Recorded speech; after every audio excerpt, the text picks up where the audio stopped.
Good evening, all students. I welcome you all in this unit third, part three of pranayamas. अभी तक हम लोगों ने पढ़ा कि प्राणायाम्स क्या हैं, इनकी क्या इम्पोर्टेंस है और जो पतंजलि के अष्टांग योग है उसमें इसकी क्या अहमियत है। योग के बारे में आप डीपली पढ़ चुके हैं, योगिक थेरेपीज के बारे में पढ़ चुके हैं और अभी आपने पढ़ा प्राणायामास में और क्या इम्पोर्टेंट है। जैसे मैं आगे यहाँ से बढ़ूँ इससे पहले आपको सिलेबस एक बार डिस्प्ले कर दूं जिससे आप समझ सकें कि हम सिलेबस के अकॉर्डिंगली चल रहे हैं। तो प्राणायामा में आपका डायरेक्टली स्टार्ट होता है पहला उज्जाई प्राणायामा। हमने इसको कुछ इस तरीके से डिवाइड किया हुआ है सिलेबस को। आपका जो स्टडी प्लान है वो मैं थोड़ा सा यहाँ पे आपको एनोटेट कर रहा हूँ। इसमें अभी तक इससे पहले आपने पहली क्लास में सीखा प्राणायाम क्या है, इसकी इम्पोर्टेंस क्या है और प्राणायाम के अंतर्गत क्या कुछ चीज़ें होती हैं, हम किन चीज़ों का विशेष ध्यान रखते हैं। फिर आपको मैंने थोड़ा सा बताया कि प्राणायाम में दो तीन चीजें इंपॉर्टेंट हैं, एक कुंभक, रेचक और पूरक, उनके बारे में बताया। और इसी तरीके से तमाम सारी चीजें हमने कवर करी, उसमें दो हमारे ये क्लासेस कंप्लीट हुई। आज थर्ड क्लास में हम कवर करेंगे उज्जाई प्राणायाम। उज्जाई प्राणायाम बहुत इंपॉर्टेंट प्राणायाम है। ये हमारे शरीर के जो एनर्जी चक्रास हैं जिनके बारे में मैंने इस सेशन में आपको पहले बताया है, उन एनर्जी चक्रास को करने के लिए, उनमें एनर्जी के प्रॉपर फ्लो करने के लिए उज्जाई प्राणायाम बहुत इंपॉर्टेंट है। इसके बाद कल हम पढ़ेंगे शीतली, शीतकारी, वस्त्रिका। ये तीन हम कल के सेशन में कवर कर लेंगे और उसके बाद में नेक्स्ट सेशन में हम भ्रामरी, सूर्यवेदी, मूर्छा और प्लवनी, ये चारों कवर कर लेंगे। तो इस तरीके से हमारे 4, 3, 7 और 1, 8 तीन क्लासेस में ये कंप्लीट होने वाला था। जहां तक बंदाज एंड मुद्राज की बात है, इनफैक्ट ये एक ही क्लास का मैटर है, लेकिन हम इसे दो क्लासेस में कवर करेंगे। बंद क्या होते हैं और बंद की क्या इंपॉर्टेंस है, जालंधर, उद्यान और मूल बंद क्या है, इनके बारे में पढ़ेंगे। एक सेशन में कवर हो जाएगा। नेक्स्ट पार्ट में हमारा मुद्राज है, जबकि मुद्राज के बारे में यहाँ कोई नहीं लिखा है कि कौन सी मुद्राएं क्या होती हैं, मुद्राओं का रोल क्या होता है और किस मुद्रा को कैसे करते हैं, उसकी इंपॉर्टेंस क्या है, उसके रिजल्ट्स क्या हैं और उसको अगर हम प्रॉपर फॉलो नहीं करते हैं तो उससे हमें होने वाली प्रॉब्लम्स क्या है। तो और मुद्राज लगभग 10 मुद्राज हैं जिनके बारे में हम पढ़ाएंगे जो आपके सिलेबस में नहीं है। फिर आपका लास्ट यूनिट आ जाएगी क्रियाज। क्रियाज में वस्ती क्रिया क्या है, धौती क्या है, नेति क्या है, नौली क्या है, त्राटक क्या है और कपालभाति क्या है। तो ये चीजें हम आगे पढ़ेंगे और इसके साथ ही हमारा सिलेबस कवर अप हो। तो हम वापस चलते हैं अपने उसी जगह पे जहाँ से आज हमने सेशन को आगे स्टार्ट किया। तो देखिए, ये है उज्जाई प्राणायाम। उज्जाई प्राणायाम में हम क्या करते हैं, सांसों को गहराई से लेते हैं और गहराई के साथ में छोड़ते हैं। ठीक। उज्जाई, देखिए, उज्जाई का मतलब है विक्टोरियस ब्रीथ और ओशियन ब्रीथ। जब हम सांसों को लेते हैं तो गहराई के साथ में लेते हैं और थोड़ा सा चिन को नीचे करके और थोड़ा हमारी जो ट्रैकिया है, सांस की नली है, उस पर प्रेशर डालने के साथ में हम सांस को जब लेते हैं तो सांस से कुछ आवाज निकलती है, जैसे "हम्म", ये भ्रामरी हो जाएगा अगर ज्यादा आवाज निकलेगी तो। थोड़ी सी कम आवाज होती है, थोड़ा सा टाइट करके उसको निकालते हैं तो ये आवाज हमें सुनाई देती है। और इसकी आवाज की जो फ्रीक्वेंसी और आवाज होती है वो ओशियन वेव्स की तरीके से होती है, समुद्र की लहरें जिस तरीके से होती हैं उनसे जो साउंड आती है वो। और उज्जाई प्राणायाम से हमारे जो प्राण वायु है, दो तरीके के मानते हैं, एक प्राण एक अप्राण। अप्राण CO2 को एक तरीके से कहते हैं और प्राण O2 को कहते हैं, जिसको हम वाइटल एनर्जी या प्राण ऊर्जा भी कहते हैं। इससे हमारी इंटरनल हीट जो होती है बॉडी में वो जनरेट होती है और उसके जनरेशन के द्वारा हमारे चक्रास जो हैं वो हील अप होते हैं और उनसे इम्प्योरिटीज भी निकलती हैं और ये हमारे पूरे शरीर तीनों बंधों तक को भी एग्जीक्यूट करते हैं, वन जिनके बारे में कल हम लोग पढ़ेंगे। और हमारा सबसे ऊपर सहस्रार चक्र है जिसको क्राउन चक्र कहते हैं, उस तक हमारी एनर्जी के फ्लो में हेल्पफुल होती है। तो देखिए, उज्जाई प्राणायाम में ये दो चीजें अहम हैं। पहली, आप सांस गहराई से लेंगे, लंग्स आपके फुल होंगे और पेट भी आपका फूला हुआ होगा। फिर आप इसको निकालेंगे, तो निकालने में लंग्स एम्प्टी होंगे, डायफ्राम आपका जो अ, था वो उस तरीके से होगा और बेली आपकी कांटेक्ट होगी, थोड़ी सी ये सिकुड़ेगी। ठीक है। तो इसके साथ ही यहाँ पे आप देख पा रहे हैं कि जो प्राणायाम्स हैं, सॉरी,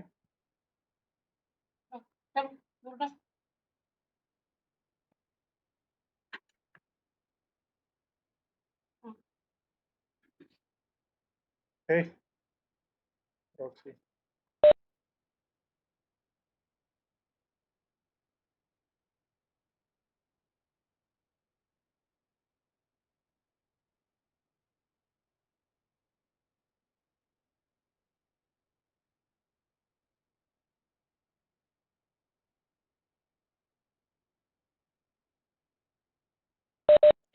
सॉरी, मैं आगे बढ़ता हूँ।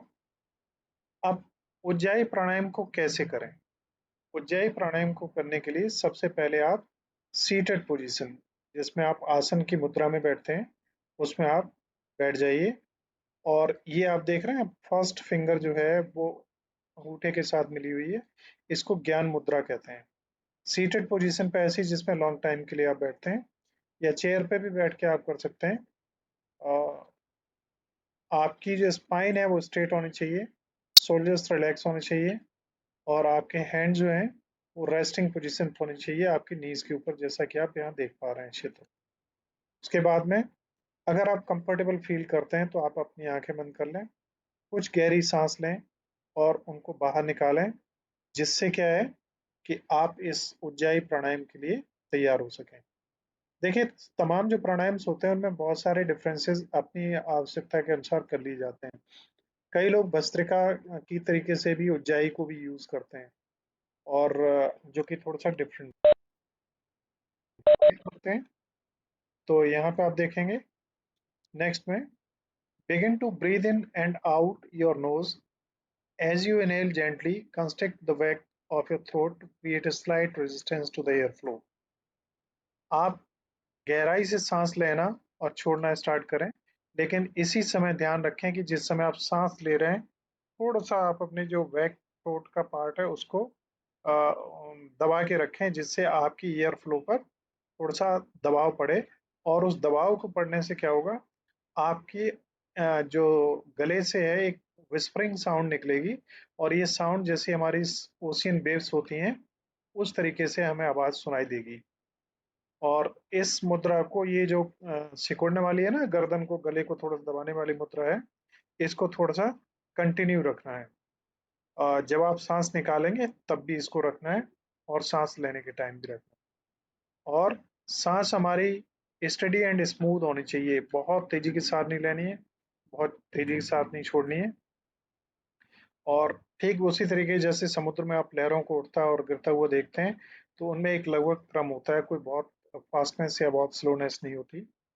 इसके बाद में जिस समय आप प्रैक्टिस कर रहे होते हैं, उस समय आपको ध्यान रखना है कि सांस लेने में जितनी देरी लगा रहे हैं उतनी ही देरी सांस निकालने में लगानी चाहिए। और आपको अपने ऊपर अननेसेसरी बर्डन नहीं डालना चाहिए, जितना आसानी से आप सांस ले दे सकते हैं उतना आपको रखना है, अननेसेसरी फोर्स नहीं डालना है। ठीक है। और अपनी ब्रीथ जो है उसको गहरा रखना है और क्रम में रखना है। अपने लंग्स को गहराई के साथ में भरना है और गहरी सांस लेनी है, उसके साथ उतनी ही गहराई के साथ में हमें सांस को बाहर भी निकालना है। और इस सांस के आने जाने के साथ हमें चैतन्य रहना है, और अपने चेस्ट और एब्डोमेन को ऑब्जर्व करते रहना है कि अब सांस चेस्ट चेस्ट तक आ रही है, पेट तक आ रही है, पेट फूल रहा है, अब सांस निकल रही है। और सांस के आने जाने के दौरान आपको मालूम है आपको क्या करना है, गले को थोड़ा सा करके रखना है, क्या, अ, खिंचा हुआ स्ट्रेनिंग पोजीशन में। तो सांस आपकी जो है वो थोड़ा सा दबेगी और फिर वो वॉइस क्रिएट करेगी थोड़ी। इस उज्जाई प्राणायाम को आप काफी देर तक कर सकते हैं, धीरे धीरे इसका समय भी बढ़ा सकते हैं। जितना आपको उचित लगे। और इस उज्जाई प्राणायाम को आप अन्य योगास के साथ में भी इंटीग्रेट कर सकते हैं, या इसको अकेले एक्सरसाइज के रूप में भी आप कर सकते हैं अपने शरीर को रिलैक्स करने के लिए। ठीक है। जब फिर आपको लगता है कि हाँ, अब आपने उज्जाई प्राणायाम में जितना करना था उतना कर लिया है, release the ujjayi breath and return to natural breath. तो उसके बाद में आप उज्जाई जो ब्रीथ अभी तक ले रहे थे उसको आप छोड़ दें और आप नेचुरल ब्रीथिंग में आ जाएं।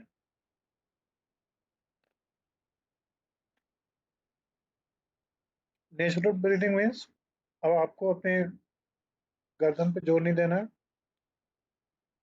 ज्यादा गहरी सांसें नहीं लेनी है और ज्यादा गहरी सांस नहीं छोड़नी है।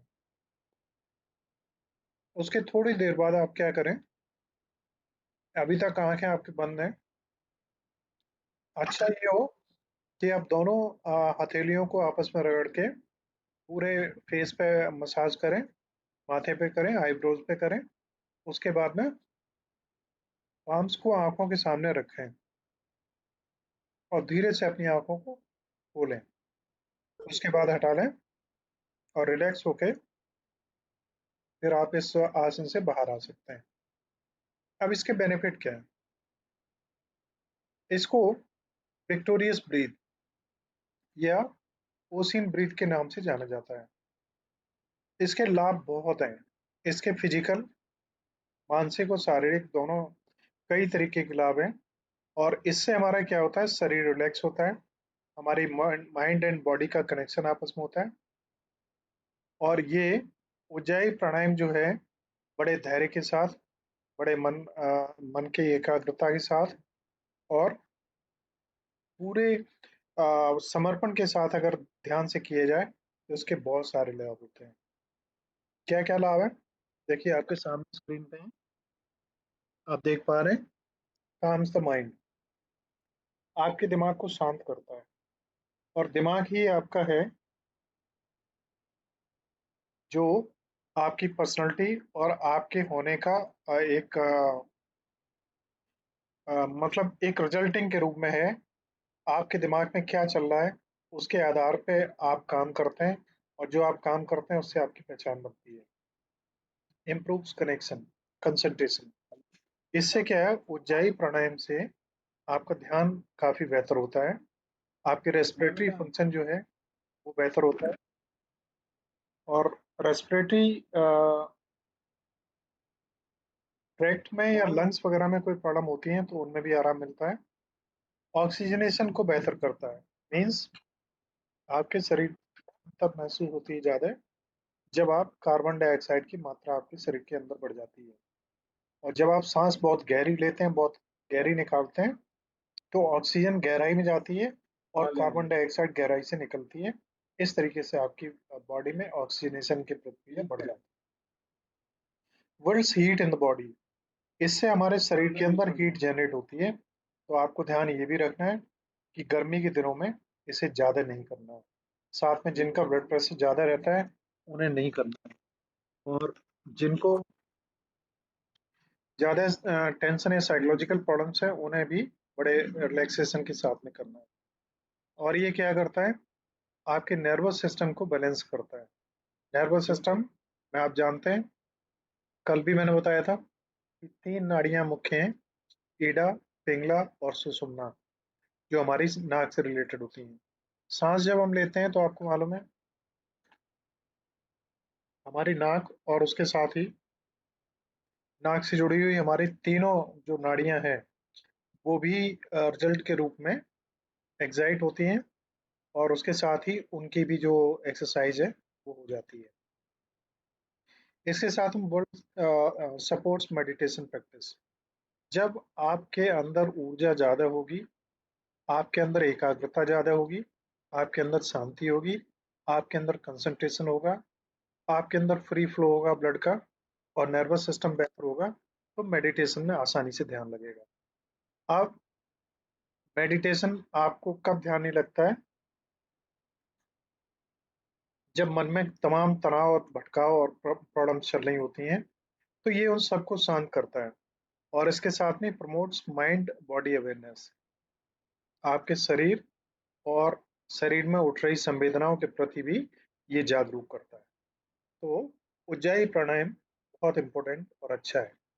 आप देखिए, इसके डिसएडवांटेजेस भी हैं। प्राणायाम्स के आपने बहुत सारे एडवांटेज देखे, तो ये कुछ डिसएडवांटेज भी हैं। Ujjayi Pranayam, a breathing technique commonly practiced in yoga, has numerous benefits including calming the mind, improving concentration, and promoting relaxation. However, like any practice, it also has potential disadvantages and or limitations. बहुत सारे इसके लाभ हैं। आपका मन शांत होता है, आपका दिमाग बेहतर काम करता है, आपका ध्यान एकाग्र चित्तता बेहतर बढ़ती है, रिलैक्स होता है। लेकिन जैसा कि सभी में है, कुछ एडवांटेजेस हैं तो कुछ डिसएडवांटेजेस हैं। अब डिसएडवांटेजेस क्या है इसके संभव, वो कुछ इस तरीके से हैं। पहला, नॉट सुइटेबल फॉर एवरीवन, सभी के लिए बेहतर नहीं है। अब सभी के लिए कौन कौन से लोग हैं जिनके लिए बेहतर नहीं है, तो इसके बारे में अभी हम पढ़ेंगे कि कौन कौन से लोग हैं जिनके लिए बेहतर नहीं है।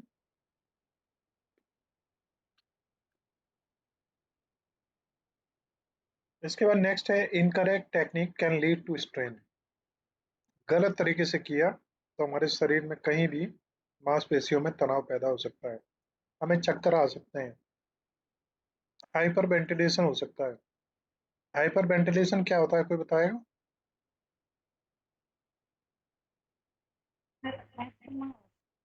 बताइए।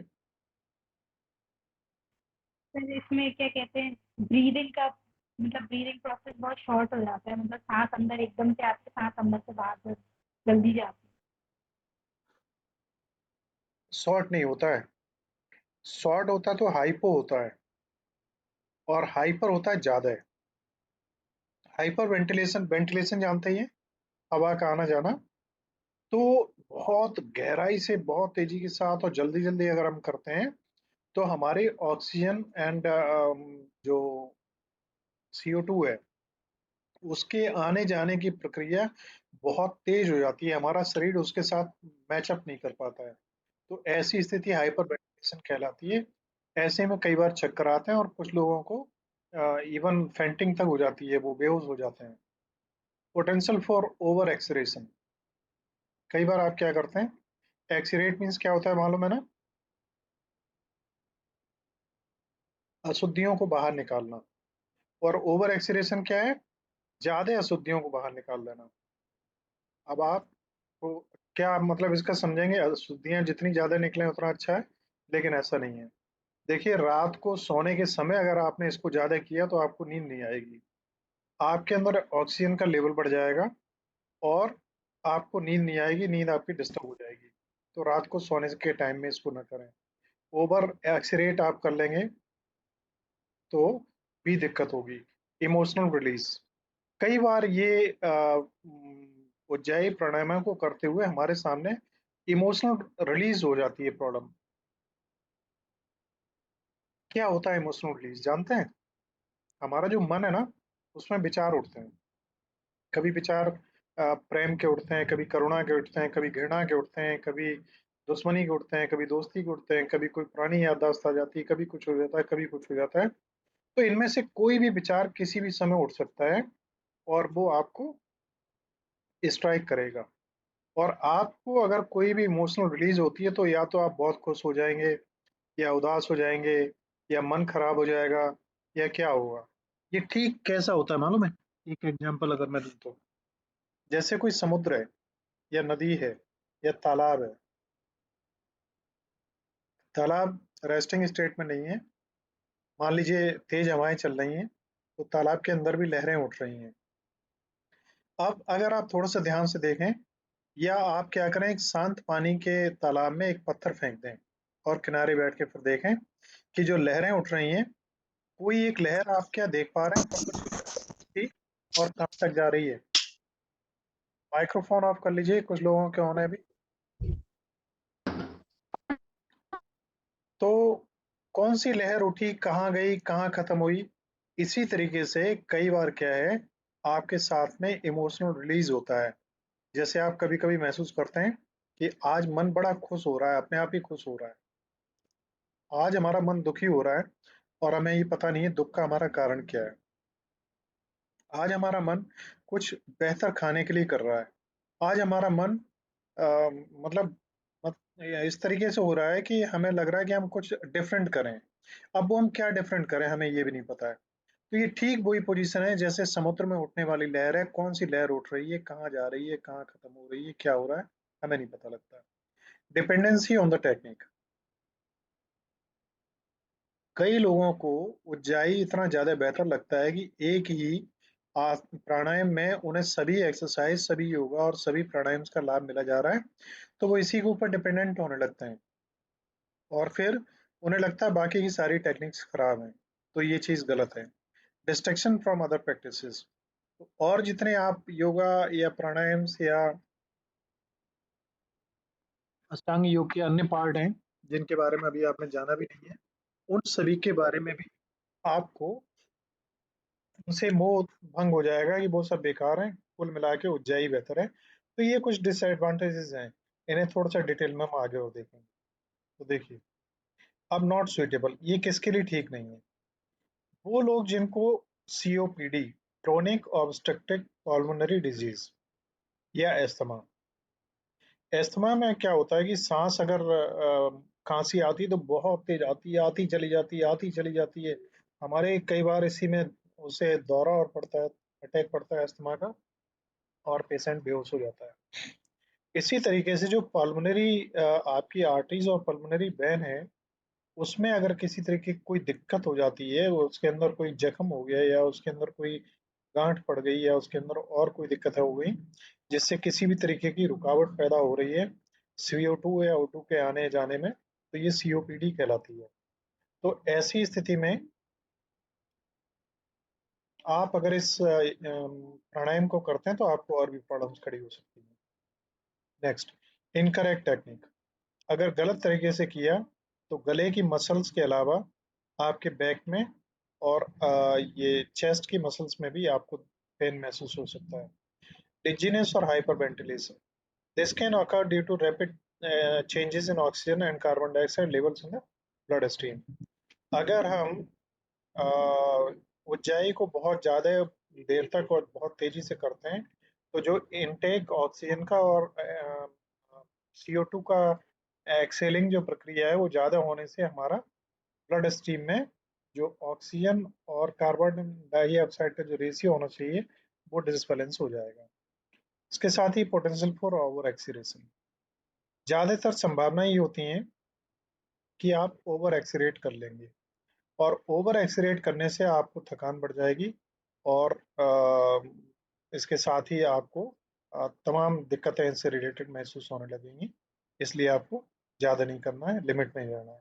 इमोशनल रिलीज मैंने आपको बताया था अभी कि या तो आप बहुत प्रेम महसूस करने लगेंगे या फ्रस्ट्रेशन महसूस करने लगेंगे या एंगर आने लगेगा या सैडनेस होने लगेगी या डिजेक्टेड महसूस करने लगेंगे। कुछ ना कुछ आपके साथ में डिफरेंट घटित होगा, किसी भी वजह से हो सकता है जिसका कोई कारण भी ना हो।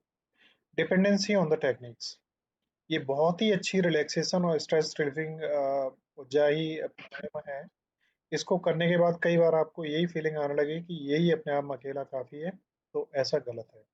डिस्ट्रैक्शन फ्रॉम अदर, एक कंप्लीट ह्यूमन बीइंग बनने के लिए आपको तमाम डिफरेंट चीज़ों को अपनी लाइफ में एक्सेप्ट करना पड़ेगा, चाहे उन्हें आप लाइक करें या ना करें। आप जानवर नहीं हैं कि आपको भूसा ही रोज खिलाए जाते रहें तो अभी आप जिंदा रह सकते हैं और केवल भूसा ही आपकी शरीर की सारी आवश्यकताएं महसूस कर सकता है, वो पूरी कर सकता है। तो आप ह्यूमन बीइंग्स हैं, आपकी रिक्वायरमेंट डिफरेंट है। तो आपको यम, नियम, योगा, प्राणायाम, इसके अलावा भी बहुत कुछ चीज़ें हैं जो अपने समग्र विकास के लिए करनी चाहिए। इसके साथ ही ये आज का सेशन जो है यहीं ख़त्म होता है। कल 3 प्राणायाम्स हैं, उन्हें हम कवर करेंगे और उसके बाद में 3 नेक्स्ट सेशन के लिए रह जाएंगे। आने वाले नेक्स्ट 3 सेशंस में ये जो हमारा थर्ड यूनिट है ये कंप्लीट हो जाएगी। तो अभी थोड़ा सा टाइम है, आप में से किसी कोई कोई प्रश्न पूछना हो तो आप पूछ सकते हैं। सर असाइनमेंट बता दीजिए। असाइनमेंट्स अभी टाइम लगेगा जब तक कोर्स पूरा नहीं होता। उसके बाद ही हम असाइनमेंट देंगे। 5-7 दिन का टाइम कोई लगेगा। बात नहीं सर, आराम से दे देना।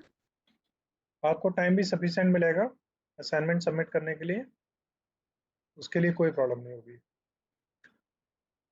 आज के जो कुछ मैंने बताया उससे रिलेटेड कोई क्वेश्चन हो, या इससे अभी तक जो कुछ है उससे हो, या उससे हटके भी कुछ हो, तो आप बात कर सकते हैं। सर जी, तो वो प्रैक्टिस सेट कब एग्जाम सर, प्रैक्टिस कब स्टार्ट होगा फर्स्ट एड एंड हेल्थ का? कब से स्टार्ट करवा दूं बताइए? ये सर करवा दीजिए सर, एग्जाम आने वाले हैं, 10 को एग्जाम है सर उसका। किसका? 10 को है फर्स्ट एड एंड हेल्थ। अच्छा, तो वो हम आज से ही करवा देंगे। Okay sir. First okay add sir. And health second, fourth और सिक्स सेमेस्टर के जो प्रैक्टिस सेट एग्जाम्स हैं वो हम आज से ही स्टार्ट कर देंगे, और आप लोग उन्हें देना शुरू कर सकते हैं। और रजत, उसमें डाटा क्या एग्जाम पर वेबसाइट पर अपलोड हो गया? नहीं हुआ? इसको कल करवा लो। जो स्टूडेंट अभी जिनका डेटा अपलोड नहीं हुआ है उनका भी कल अपलोड हो जाएगा, और आप एग्जाम देना स्टार्ट कर सकते हैं। मैं इसी में, देखिए अभी टाइम है, काफ़ी टाइम है। मैं थोड़ा सा बताना चाहूँगा जो कुछ एक स्टूडेंट नए हैं उनके लिए, कि एग्जामिनेशन सिस्टम कैसा और क्या रहता है। थोड़ा सा देखिए, उसका एक डेमो मैं आपको यहाँ पे दे रहा हूँ। ये हमारी एग्जामिनेशन साइट होगी जहाँ से आपको अपने आप को प्रिपेयर करना है। और मैं आपसे एक चीज़ ये कहूँगा कि जो एग्ज़ाम्स हम आपको प्रोवाइड करेंगे, अगर इतने भी आप इनके एग्ज़ाम्स लगा लेते हैं तो को करिकुलर पेपर भी आपका बहुत बेहतर होगा। देखिए, एग्ज़ाम्स में हम आपको अपना इंटरनल सेटअप आपको डिस्प्ले कर रहे हैं। इसमें आप देखेंगे तो फर्स्ट एड से रिलेटेड हमारी जो यूनिट हैं, 4-5 यूनिट्स हैं, उन सभी के ये एग्ज़ाम्स इसमें एक्टिवेट होंगे। ये है course second semester first aid and health का, और ये है semester 2 first aid and health, और इसमें ये यूनिट 5 है जिसका नाम है disaster management and first aid. और ये आप देख पा रहे हैं यूनिट 4 है mental health and psychological first aid, और ये यूनिट 2 है एडवांस फर्स्ट एड। तो ये हमारे सारे ऑलरेडी तैयार हैं, इनको हमें एक्टिवेट केवल करना है, और हम इन्हें आज एक्टिवेट कर देंगे। जिनका अकाउंट ऑलरेडी पहले से क्रिएट है तो वो लोग कल से ही अपना एग्जाम स्टार्ट कर सकते हैं, बल्कि आज रात से ही कर सकते हैं। और दूसरा, मैं एक चीज़ और बता दूं कि आपको शायद जानकारी है कि जो in first aid and health के और सभी के वीडियोस ऑलरेडी पहले से पड़े हुए हैं, और नोट्स अगर आपको चाहिए तो वो भी मैं अवेलेबल कल ही करवा दूंगा आप सभी को। उसके लिए अगर आप देखना चाहें तो यूट्यूब पे ये जो चैनल है, इस पे सारे वीडियो बने पड़े हैं। देखिए, आप प्लेलिस्ट में आएंगे और यहाँ से फर्स्ट एड एंड हेल्थ, इसमें वो होगा एक ग्रुप बना हुआ प्लेलिस्ट में, ये है second semester first aid and health. इस पे आप क्लिक करेंगे तो देखिए ये वीडियोस बने पड़े हैं। फर्स्ट एड एंड हेल्थ में यूनिट 1 का पार्ट 1, और यूनिट 1 का ये सेकेंड है, और इसका पार्ट 3, पार्ट 4। तो 4 पार्ट्स हैं, 4 वीडियोस को आप देख लें तो फर्स्ट यूनिट आपकी पूरी कंप्लीट हो जाएगी। ठीक है, उसके बाद में नेक्स्ट ये है first aid and health day 3 part 4, और फिर ये सेकेंड यूनिट यहाँ से स्टार्ट हो जाती है। इस तरीके से ये हैं कुल मिला के, ये यूनिट आपकी सेकेंड बेसिक सेक्स एजुकेशन, और इसके 2 यूनिट में ही ये कवर होता है, 2 पार्ट में केवल। थर्ड है फिर यूनिट 4 आपका mental health and psychological first aid. तो ये लगभग एक में ही शायद कवर हो रहा है, और मैं इसको सिलेबस को एक बार फिर देख लूंगा, अगर कहीं कोई कमी लगेगी तो मैं इसको मैनेज कर दूंगा। रीएक्टिवेट एग्जाम, ये सब ये गलत लिस्ट में आ गए, इन्हें मैं कल सेट कर दूंगा। ठीक है, तो इन्हें देख के आप अपने आप को तैयारी कर सकते हैं। नोट्स भी मैं प्रोवाइड करवा दूंगा ग्रुप में ही। तो आज की क्लास को यहीं खत्म किया जाए। Okay sir, thank you sir. कोई क्वेश्चन नहीं है किसी का?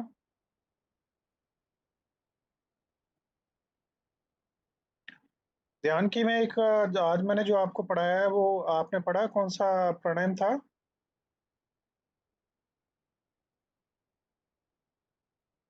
मालूम है? उज्जाई। और सबसे ज्यादा ध्यान दिया गया है कि इससे समग्र विकास हमारा होता है, सबसे ज्यादा हमारा मेंटल डेवलपमेंट होता है, और हमारी अलर्टनेस बढ़ती है, और हमारे जो एनर्जी साइकिल है वो बेहतर होता है, और हीलिंग बेहतर होती है, और हमारी जो O2 एंड CO2 का एक्सचेंज बेहतर होता है, काफ़ी बेहतर है अपने आप में। तो इससे रिलेटेड एक चीज़ और है कि ध्यान कई बार नहीं लगता, और क्यों नहीं लगता उनके कारण आपको पता है। हमने आपको शायद एक कहानी सुनाई होगी, सुनाई थी कहानी कुछ उन लोगों की जो बेचारे दो बहुत भूखे आदमी थे और प्रवचन सुन रहे थे।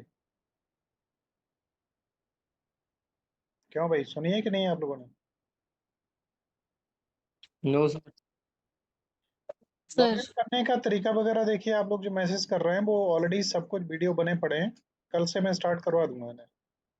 ठीक है, तो कहानी सुनी है आपने किसी ने?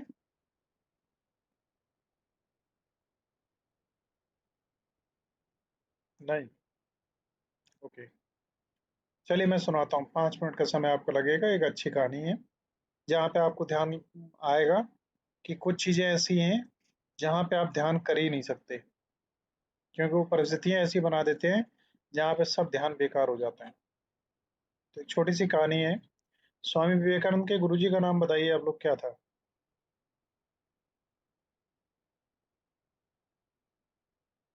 कोई बताएगा? स्वामी विवेकानंद जी के गुरुजी का नाम क्या था?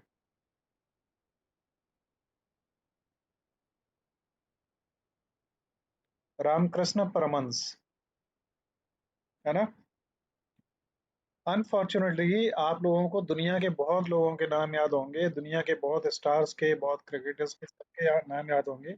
मैं जब भी बात करता हूँ इंडियन हिस्ट्री या इंडियन फिलोसफर्स वगैरह की, तो वो चीज़ें आपको नहीं पता होती हैं, क्योंकि माहौल थोड़ा सा चेंज हुआ है, इसका भी असर पड़ता है। तो स्वामी परमहंस रामकृष्ण जो थे वो बहुत पहुंचे हुए संत थे। उनके बारे में अगर आप पढ़ोगे तो आपको बहुत बड़े बड़े आश्चर्य लगेंगे कि ऐसा भी क्या संभव है। मैं कहानी सुनाऊं उससे पहले उनकी लाइफ की एक दो घटनाएं आपसे शेयर करूं तो आपको उनकी मानता के बारे में शायद कुछ पता लग पाएगा। क्या हुआ, रामकृष्ण परमहंस इतने बड़े साधक थे कि वो एक बार उन्होंने अपने आप को मुस्लिम समझ लिया कि वो मुस्लिम हैं। तो इतने जबरदस्त तरीके से मुस्लिम धर्म के फॉलोअर बने कि राइट टाइम पे 5 बार के नमाजी हो गए, और अब मंदिर की तरफ मुड़ के भी नहीं देखते, और पूरे मुस्लिम के रंग रूप में, पहनावे उड़ावे में पूरे उसी में ढल गए। फिर उससे उनका मोह भंग हुआ, हिंदू मंदिरों में भी आए, क्रिश्चियनिटी को भी देखा, और फिर उनका किसी तरीके से संपर्क एक हुआ। एक योग होता है जिसे कहते हैं सखी योग। जानते हैं आप लोग सखी योग क्या होता है? कोई जानता हो तो बताइए। आप लोग इंटरेक्ट किया करें, जब मैं आपसे बात करता हूँ तो आप जवाब दिया करिए, आपको नहीं मालूम है किसी को। तो सखी योग में क्या होता है कि जो साधक होता है, चाहे वो महिला हो या पुरुष हो, ठीक है, वो अपने आप को फीमेल महसूस करता है। ठीक है ना? वो अपने आप क्या महसूस करता है? फीमेल। और मेल दुनिया में केवल एक को ही वो महसूस करता है, वो श्री कृष्ण को। तो सखी योग में जो भी साधक होता है वो अपने आप को फीमेल महसूस करता है, और बाकी का मतलब अपने आप को वाइफ मान लेता है, और श्री कृष्ण को अपना हस्बैंड मानता है, और पूरा श्रृंगार करते हैं। जो पुरुष होते हैं वो भी बिंदी बिंदी से लेके लिपस्टिक से लेके सब कुछ, साड़ी आड़ी पहनते हैं। अभी आपको शायद ध्यान ना हो, कुछ समय पहले, कुछ ही साल बीते हैं, एक आईजी थे, आईजी पुलिस में बहुत बड़ी पोस्ट होती है, इंस्पेक्टर जनरल पांड्या साहब थे। और ये रिकॉर्डिंग में वीडियो है, इसलिए मैं बोलूंगा जो कुछ वो सही बोलूंगा, गलत नहीं बोलूंगा। उन्होंने सखी योग के बारे में कहीं पढ़ लिया होगा और उसमें उतर गए। तो वो अपने ऑफिस तक में पूरा श्रृंगार करके, बिंदी बिंदी भर के लगा के, और अपनी वो मांग वगैरह में सिंदूर भर के ऑफिस में जाने लगे। उसके बाद में गवर्नमेंट ने उन्हें जबरदस्ती रिटायर कर दिया। समझ रहे हैं आप? तो रामकृष्ण परमहंस ने सखी प्रयोग किया अपनी लाइफ में, सखी प्रयोग। उसमें आप ये समझिए कि दुनिया का पहला एकमात्र व्यक्ति ऐसा हुआ है, आप इंटरनेट पे सर्च कर लीजिए, आपको सर्चिंग में मिल जाएगा कि सखी योग क्या क्या होता है, और रामकृष्ण परमहंस ने सखी योग किया तो क्या हुआ। अनबिलीवेबली, आप विश्वास नहीं करेंगे, दुनिया के साइंटिस्ट विश्वास नहीं करेंगे, लेकिन करना पड़ा और करना पड़ेगा। ऐसे बहुत रहस्य हैं जहाँ पे विज्ञान फेल हो जाता है। रामकृष्ण परमहंस जी के साथ में विज्ञान फेल हो गया। जब रामकृष्ण परमहंस ने सखी हठ योग का प्रयोग किया, तो रामकृष्ण जी की जो चेस्ट थी ना, वो ब्रेस्ट उनकी उभरने लगी, जिस तरीके से फीमेल्स की होती है उस तरीके से उनकी जो ब्रेस्ट है वो डेवलप होने लगी। ये भी संभव है, कई लोगों के मेंस के ये होते हैं, और कई वुमेन्स में आप देखते होंगे कि उनके माउस्टैचिस टाइप की डेवलप हो जाती हैं, बाल उगने लगते हैं चेहरे पे भी, फेस पे भी। ऐसा हो जाता है, यहाँ तक बड़ी बात नहीं है। लेकिन बहुत बड़ी बात यह है कि रामकृष्ण परमहंस उस सखी योग में इतने गहरे उतर गए, इतने गहरे उतर गए कि उनके शरीर ने रिएक्ट करना ही डिफरेंट कर दिया। मतलब हम ये तो बाहरी साज सज्जा कर लेते हैं कि हम डेंटिंग पेंटिंग कर लें, लिपस्टिक लगा लें, बिंदी लगा लें, इंगूर भर लें, या सिंदूर लगा लें, और चूड़ियां पहन लें, सब कुछ कर लें। लेकिन हमारी जो आंतरिक संरचना है मेल और फीमेल की, वो डिफरेंट है, और उनके हार्मोन्स भी डिफरेंट हैं। लेकिन रामकृष्ण परमहंस इतने गहरे उतरे कि उनके हार्मोन्स ही चेंज हो गए, और उन हार्मोन्स की वजह से हमारी बॉडी पे परिलक्षित होने वाले जो लक्षण थे वो बदल गए। और एक तो उनके ब्रेस्ट डेवलप हो गए, सो गए, वो मेंसुरेट होने लगे। सबसे बड़ी बात ये है कि क्या कोई मेल बीइंग भी इस पृथ्वी पे ऐसा हुआ है जो मेंसुरेट होने लगे? तो ये हुआ है केवल परमहंस जी के साथ में। तो आप समझिए कि आपके अंदर कितनी बड़ी शक्ति है कि आप उस शक्ति से अपने शरीर को भी परिवर्तित कर सकते हैं।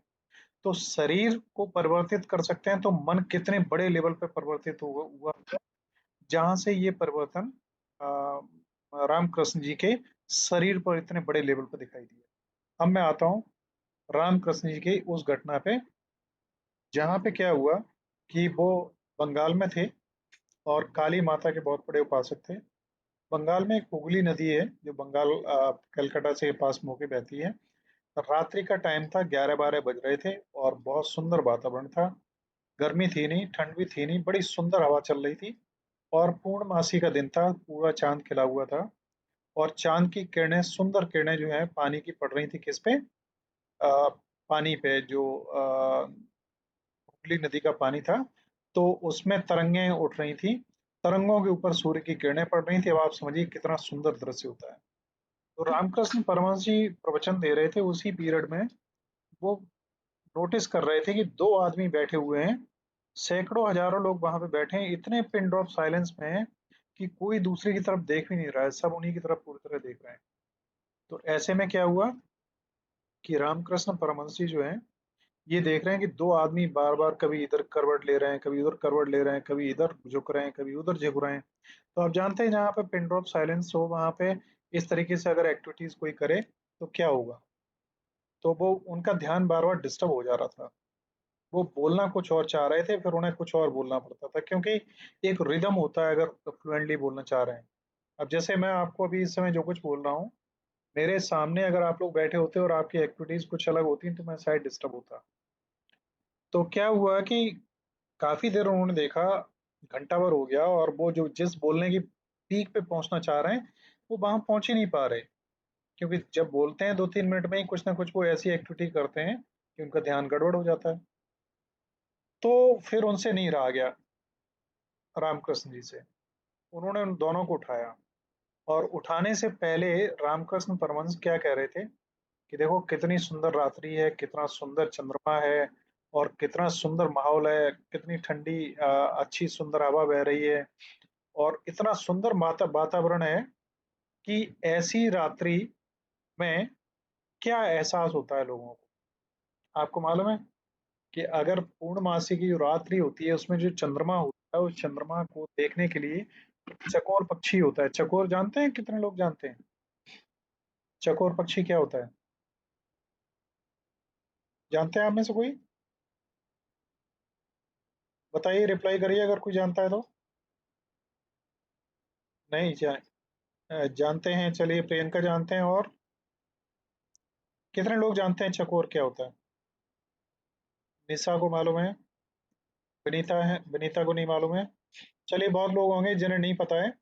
तो आप चकोर पक्षी के बारे में इंटरनेट पे सर्च करके ही जान लीजिए। ये एक ऐसा पक्षी होता है कि ये चंद्रमा को इतने गहराई से देखता रहता है, इतनी गहराई से देखता है कि जिधर पूरी रात्रि में चंद्रमा लगभग एक साइड से निकलता है और दूसरी साइड में, पूर्व की साइड में निकलता दिखाई देता है और पश्चिम साइड में छुपता हुआ दिखाई देता है। तो ये अपनी एक टांग पे खड़ा हुआ उस चंद्रमा की तरफ निहारता रहता है और उस पीरियड में आके इसे कोई मार भी डाले तो ये हिलेगा नहीं अपनी जगह से। इतना प्रिय इसके लिए चंद्रमा होता है। और सुबह चंद्रमा डूबता है तभी इसका ध्यान टूटता है। तो ये चकोर की कहानी, वो बता रहे थे कि चकोर कितना ज्यादा चंद्रमा को प्रेम करता है और कितना देखता है। दूसरा उन्होंने एग्जाम्पल दिया कि चंद्रमा की उस समय जो माहौल है, उसकी किरणें पड़ रही हैं, जो सुंदरता दिखाई दे रही है, तो कई प्रेमी और प्रेमिका चंद्रमा को अलग तरीके से देखते हैं। कोई प्रेमी देखता है कि चंद्रमा में उसकी प्रेमिका का चेहरा दिखाई देता है। तो इस तरीके के वो दो एग्जाम्पल दे रहे थे। तो उन्होंने कहा कि ये दोनों डिस्टर्ब कर रहे हैं बार बार। दोनों को साइड से खड़ा किया, दोनों खड़े हो जाओ। दोनों खड़े हो गए और ये बोले, ये बताओ कि मैं इतने अच्छे प्रवचन दे रहा हूँ और इतना अच्छा वातावरण है और तुम मेरे दिमाग को बार बार डिस्टर्ब कर रहे हो। ये बताओ कि मैं क्या एग्जाम्पल दे रहा था। तो वो सिर झुकाए खड़े दोनों नीचे। अब वो बोले कि भाई बताओ हम क्या कह रहे थे। सिर झुकाए खड़े। जब वो ज्यादा टाइट हुए, उन्होंने पूछा बताओ, हम चंद्रमा का वो दे रहे थे, क्या कहते हैं, एग्जाम्पल। चंद्रमा का एग्जाम्पल दे रहे थे कि चंद्रमा जो है किस तरीके से प्रभावित करता है लोगों को और चकोर को कैसा लगता है और प्रेमिका को कैसा लग रहा है। नहीं है। हाँ, उन्होंने ये कहा, हमने इसका एग्जाम्पल दिया, बताओ चंद्रमा कैसा दिखाई देता है। वो बेचारे सिर झुकाए खड़े। फिर उन्होंने पूछा, मैं तुमसे पूछ रहा हूँ, ये बताओ कि चंद्रमा कैसा दिखाई देता है। तो वो बेचारे बड़े सहमते हुए बोले, साहब ऐसा दिखाई देता है जैसे रोटी लटक रही हो। है ना। अब ये एग्जाम्पल जब उन्होंने सुना, रामकृष्ण परमहंस जी ने, कि लाइफ में वो ऐसा कभी सोच भी नहीं सकते कि किसी आदमी को चंद्रमा ऐसा दिखाई देगा कि जैसे रोटी लटक रही हो। वो बड़े आश्चर्य से हुए और बोले, माफ करना कि तुम्हें चंद्रमा में रोटी दिखाई दे रही है, ऐसा तुम्हें क्यों महसूस हो रहा है। तो वो बोले बेचारे दोनों कि महाराज 3 दिन से हमें खाना नहीं मिला है और हमें पता था कि आज यहाँ पे प्रवचन होगा और प्रवचन के बाद में भोजन मिलेगा, वो भी मुफ्त में मिलेगा, लंगर चलेगा। तो हम लोग उस खाने की इच्छा से यहाँ पे आ गए थे। तो हमें तो जहां भी है वो रोटी दिखाई देती है। अब बोले, आपके प्रवचन आप अच्छे दे रहे होंगे, बिल्कुल अच्छे होंगे, लेकिन हमें भूख इतनी ज्यादा लग रही थी कि हमें प्रवचन कब खत्म हो और कब हमें वो रोटी मिले। हमारा ध्यान केवल रोटी की तरफ था। तो अब आप समझ सकते हैं, आपके प्रवचन कितने भी अच्छे हों, बातें कितनी भी अच्छी हों, लेकिन जब तक आपके पेट में रोटी नहीं है और आपका पेट और शरीर आपका साथ नहीं दे रहा है प्रॉपरली, तब तक आप ध्यान भी नहीं कुछ कर सकते, ना पढ़ाई कर सकते हैं, ना कुछ कर सकते हैं। तो शुरुआत हमारी होती है फिजिकल बीइंग से। और लास्ट में मैंने पहले भी बताया था महात्मा बुद्ध जी के बारे में भी, कि उन्होंने भी इस बात को माना कि ये शरीर ही माध्यम है हर चीज को प्राप्त करने के लिए, इसलिए हमें इसे भी बेहतर रखना है और इसी के द्वारा हमें अध्यात्म को प्राप्त होना है। तो आज का सेशन मैं यहीं तक रखता हूँ। टाइम भी अभी आपका 9 बजने वाले हैं, टाइम पूरा होने जा रहा है। तो मैं आपके एग्जाम्स आज ही एक्टिवेट कर दूंगा और ग्रुप में मैं एक लिस्ट भी डाल दूंगा कि ये आपको वो देखने हैं, यूट्यूब पर जो कुछ वीडियोस अवेलेबल हैं वो, और उनके नोट्स भी मैं देखता हूँ, वो भी अवेलेबल करवा दूंगा आपके टेलीग्राम चैनल में। Okay, so thank you all for joining. Now this is the time to say you good bye to you all, and I will good night sir. Okay, good night. मैं recording off कर रहा हूँ। इसके बाद भी अगर अभी कोई 2-1 मिनट के लिए आपका प्रश्न है तो आप लोग पूछ सकते हैं।